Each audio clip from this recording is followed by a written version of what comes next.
दोस्तों, net expert RL से मैं हूं आपके साथ बादल शर्मा। आज मैं आपसे बात करने वाला हूं मोर्फो के रिगार्डिंग। क्या आप जानना चाहते हैं आपका एईपीएस में मोर्फो काम करेगा या नहीं करेगा, और यदि करेगा तो कौन सा करेगा, यदि नहीं करेगा तो कौन सा फिर नहीं करेगा। तो जी हाँ दोस्तों, यदि आपका मोर्फो इनमें से कोई सा भी मॉडल है, मोर्फो MSO1300E, MSO1300E2, MSO1300E3, इनमें से यदि कोई सा भी मॉडल आपका मोर्फो है तो आपका डिवाइस L0 सिक्योरिटी का है और आपका डिवाइस जो है एपीएस में काम नहीं करेगा। ठीक है, यदि कोई पोर्टल में काम कर भी रहा है तो बहुत जल्द आपका L0 सिक्योरिटी वाला डिवाइस बंद हो जाएगा आपका। और इस तरह की डिवाइस को UIDAI के द्वारा बंद किया जा रहा है क्योंकि इसमें सिक्योरिटी लेवल नहीं है, जिसके कारण से जो है UIDAI ने डिसाइड किया है कि जितने भी इन डिवाइस है 1300E, 1300E2 और 1300E3, इनको बंद कर दिया जाएगा।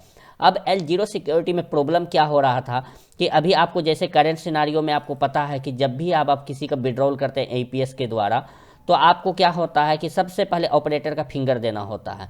तो कई सारे जो ऑपरेटर लोग हैं वो क्या करते हैं, फिंगर का जो है क्लोन बना करके रख लेते थे। ठीक है, और ऑपरेटर नहीं भी रहता था तो वो क्लोन यूज कर लेता था।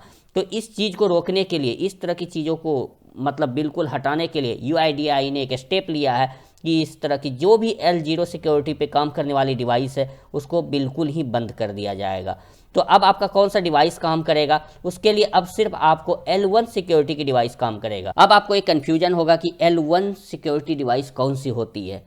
ठीक है, अब हमें क्या करना पड़ेगा, तो मैं बता दूं आपको, MSO1300E3RD, मैं ओनली E3 की बात नहीं कर रहा हूं, MSO1300E3RD की बात कर रहा हूं। वो आपका L1 सिक्योरिटी की डिवाइस है। इसमें काफ़ी ज़्यादा हाईली सिक्योरिटी डिवाइस है। इसमें जो भी बायोमेट्रिक का डेटा कैप्चर होता है वो मोर्फो डिवाइस अपने आप में खुद में इंक्रिप्टेड फॉर्मेट में रखता है, जो कि आपका L0 सिक्योरिटी वाला जो है L0 सिक्योरिटी, उसमें जो भी आपका बायोमेट्रिक डेटा होता है वो होस्ट मशीन में इंक्रिप्टेड फॉर्मेट में रहता था। तो कि जो कि काफ़ी ज़्यादा डिफरेंस है, एक तो होस्ट मशीन में इंक्रिप्टेड फॉर्मेट में रहना और जो बायोमेट्रिक डेटा है वो आपका डिवाइस में ही इंक्रिप्टेड फॉर्मेट में रहना, काफ़ी ज़्यादा अंतर है। इसीलिए UIDAI ने डिसाइड किया है कि आपका जो भी बायोमेट्रिक डेटा होगा अब डिवाइस में ही इंक्रिप्टेड फॉर्मेट में रहेगा, जो कि L1 सिक्योरिटी की डिवाइस होती है और MSO1300E3। तो ये था हमारा एक छोटा सा वीडियो जिसमें हमें बताना था आपको कि अब आपका एपीएस में मोर्फो काम नहीं करेगा। यदि कर भी रहा है कुछ पोर्टल में तो बहुत जल्दी बंद हो जाएगा। अब आपको ये कन्फ्यूजन होगा कि अब हम उन पुरानी डिवाइस को क्या करेंगे। जो भी आपका L0 सिक्योरिटी वाला डिवाइस है वो डिवाइस आपका अब यूजलेस हो जाएगा। ऐसा नहीं है कि L0 सिक्योरिटी कन्वर्ट हो जाएगा L1 सिक्योरिटी में। L1 सिक्योरिटी डिवाइस आपको मार्केट से परचेज करना होगा। यदि आपके पास पुराना मोर्फो है L0 सिक्योरिटी का तो अदर काम में आपका काम आ भी जाएगा, लेकिन बैंकिंग का काम में आपको वर्क नहीं करेगा। तो आपको अब परचेज करना होगा L1 सिक्योरिटी की डिवाइस। यदि आपका डिवाइस अभी काम कर रहा है करेंट सिनारियो में तो आप काम कीजिए, कोई दिक्कत नहीं है। जिस दिन आपका जो है वो काम करना बंद कर देगा L0 सिक्योरिटी की, तो आप उस दिन मार्केट से आप L1 सिक्योरिटी की डिवाइस खरीद लीजिएगा।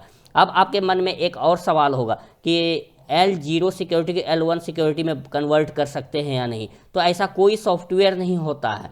कुछ लोग बोलते हैं कि सॉफ्टवेयर के द्वारा जो है उसको कन्वर्ट करते हैं, तो ऐसा कोई सॉफ्टवेयर नहीं है जिसको L0 को आप L1 सिक्योरिटी में कन्वर्ट कर लेंगे। आपको बशर्ते न्यू डिवाइस खरीदना ही पड़ेगा। यदि आपको हमारा वीडियो अच्छा लगा तो हमारे वीडियो को आप लाइक कीजिए और शेयर कीजिए, और हाँ, और हमारे चैनल को सब्सक्राइब ज़रूर से ज़रूर कर लीजिए ताकि आपको हर हमारे नए वीडियो का नोटिफिकेशन आपको मिलता रहे। Thank you very much.